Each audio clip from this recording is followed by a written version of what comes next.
ఓయ్, నీ దగ్గర ఇప్పుడు డబ్బులున్నాయి కదా, అవన్నీ నువ్వు పుట్టడంతో వచ్చాయా? లేదు కదా. నువ్వు పెరిగే అప్పుడు నీతో ఉన్నాయా?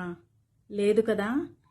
నువ్వు పెరిగి పెద్దయ్యాక నువ్వు సంపాదించుకోవడం స్టార్ట్ చేశాక నువ్వు సంపాదించుకుంటే వచ్చాయి. కానీ నువ్వు పుట్టినప్పుడు నీ పేరెంట్స్, నీ సిబ్లింగ్స్, నీతో ఉండే వాళ్ళందరూ నీ దగ్గర ఉన్నారు. నువ్వు పెరిగినప్పుడు కూడా వాళ్ళందరూ నీ దగ్గర ఉన్నారు. కానీ డబ్బులు సంపాదించిన తర్వాత వాళ్ళందరూ నీకు ఎందుకు దూరం అయిపోయారు? అది డబ్బు ప్రభావమా, లేకపోతే డబ్బుతో పాటు నీకొచ్చిన అహంకారం యొక్క ప్రభావమా? మీ ఫ్రెండ్స్ ఆర్ సర్కిల్లో డబ్బులతో పాటు బాగా అహంకారాన్ని కూడా సంపాదించుకున్న వాళ్ళు ఉండే ఉంటారు. నాకు తెలుసు, ఉన్నారు అని కూడా.